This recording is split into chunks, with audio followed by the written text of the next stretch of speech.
Hey, Colony here. I'm a music producer and DJ. Ever had trouble starting songs? Most producers do. Today in this video, I'm gonna share 5 tips that I use to get started. Let's go.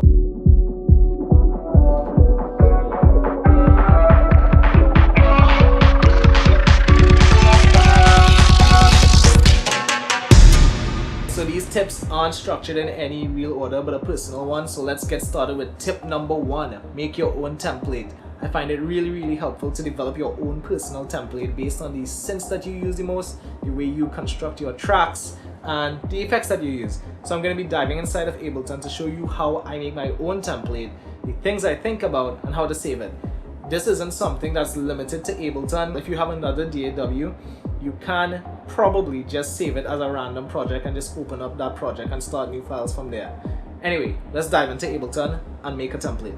What I'm gonna do is really just quickly, you guys will see it sped up, but I'm gonna quickly go through and make my template over here, and then I'll explain it to you. I'll explain why it is the way it is and how it's helpful to me. All right, let's get into it.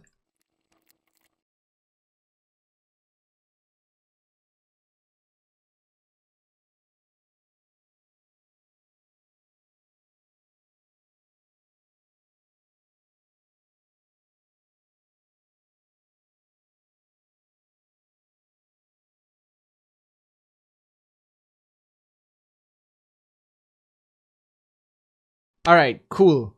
So template is done. Now to explain it and to explain why it's helpful. See, as I said earlier, a lot of DAWs, they have their own default thing. But for me, I'm primarily a dance music producer. So for me, I know what a lot of the layers that I work with are gonna be generally. And so for me, instead of like having every single time to create new layers and like create new tracks and label them and organize them, I find it really much easier for me to do it this way. So for instance, starting on the top, I got this drum bus. So I grouped all of my drum tracks together. I have them laid out in the order of which I build my beats. I start with the kick and the snares and claps, and then I build on top of those. So those are at the top. I have fills on top of everything else because that way I can have an eagle eye view or bird's eye view of my entire track, so I'll know where I want drum fills and I can put them in there. I know I use a lot of 808s, so I have a dedicated 808 channel. I have separate channels for the hats, crashes, and rides, a couple percussion channels for if I'm using Foley or other percussions, and just a general drum loop channel if I'm using looped samples or I'm chopping loops together, etc. So that's why my drum bus is set out like that. You'll notice that I don't actually have any effects on anything pre-done, and that's because sometimes if you like just have effects just on there, I've had the experience before where I would have like filters. I used to have filters on every channel, but they would just be on and they wouldn't be like actually doing anything. They wouldn't be cutting off any frequencies that I could hear. But then when I sent the stems to mix down, I left the filters on, even though they weren't really doing anything. They were cutting off like a lot at above 20k, which, you know, like it's hard to hear generally, but like it shows up on a spectrum analyzer, so that can be a problem. Moving down, I have a bass group. I tend to bus like everything because like if I want to process the entire group as in some sort of way, instead of having to go and put stuff on every single track, it just helps to have him in a group. I have 6 MIDI channels set up with like, you know, just labeled accordingly. There's no plugins put on because I don't know what synths I'll end up using where. So there's like generally 6 channels. That's a good starting point. And then like 1 channel of audio to have like a general bass one-shot channel. So if I'm using like samples for checkerboarding, etc., that's really helpful there. After that, I have my FX channel with risers, impacts, random effects, which could just be whatever, and ambience. Now this isn't to say that I won't be able to, of course I can add more channels if I find myself needing more, but this is a really good starting point for me. After that, I have my synth channel. Again, it follows the same formula, 6 synth MIDI tracks set up. Whoops, this one could go. Goodbye.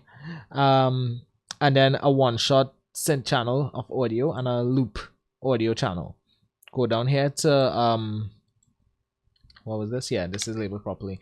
Instruments, that would be stuff like pianos, strings, any organic sounding instruments, any sample stuff, any recorded stuff. If I'm recording guitar or whatever, I'll put that through here, and then a channel for one shots and loops as well.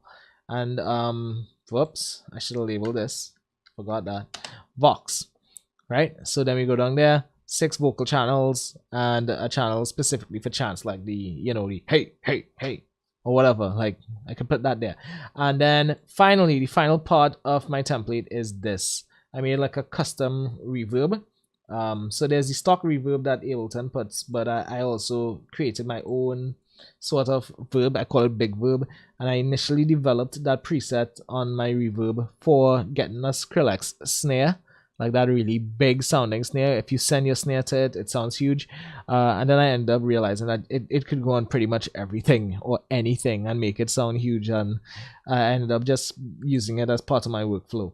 So that's how to make a template. Generally, that's what works for me. That's my template, my personal template, and definitely it would be worth it for you to figure out your own, to sit down, decide the type of producer you are, or figure out the type of producer that you are, identify what are things that you have to find yourself doing over and over and over again from track to track. And basically, if there's a set number of actions that you take from track to track that never really change, sort of set up a template so that you can, when you now start up a track and you open up a new project, you're there already, so that that's not work that you have to redo over and over and over again. By doing this, you set yourself up to save a lot of time. And then, okay, so if you want to save it, you guys probably aren't going to see what I'm about to do, but to save the template, you're going to go into Options, Preferences, you're going to go down to File/Folder, and you will see Save Current Set as Default at the top. So you just click Save, yes, and there you go. You've got, every time you open up a new project, it will open up with this template and you can just get going. For other DAWs, if you don't have a default template that you can overwrite, a good idea to do would be to set up your template and then save that as default template, and then just open that every time you start a new project. And when you've reached somewhere in the track, save it as another name, so that your default template never gets overwritten with like music parts and stuff. But anyway, that was a template, so let's go back up. Tip number 2, paint quickly. It's really easy as a producer to get tied up in the minutia of music production, sound design, mixing, picking sounds, all of those things. They can take up a lot of time that's not used for songwriting. So when you now started a track, it's a really good technique to spend at least the first 3 to 4 hours painting with broad strokes. Just get musical ideas down, build a rough arrangement. There'll be tons of time to come back later on and edit everything together so that it's neat and it flows well. Tip number 3, use initialized patches. Most synths come with some sort of initialized patch that's not really meant to be sounding good. It usually is just like a saw wave or a square wave just set up as default. By using an initialized preset, you're gonna be forced to write better material because the patch just doesn't sound as good. It's not a complex sound. Any material that's even a little bit crappy is gonna fall apart underneath that sound, and it's gonna be really apparent to you that you need to kind of rework it a little bit more.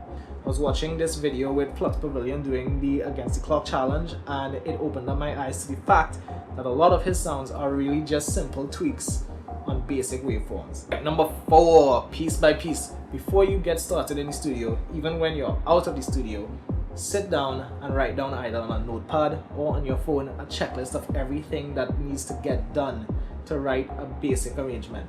Write down all the drum patterns that you need, write down all the leads and the chords and every little piece of music that you need to get a basic arrangement started. You've got your grocery list of things. Get into the studio, put a timer on your phone for 5 minutes. When that timer goes off, wherever you are in the particular piece of music, move on.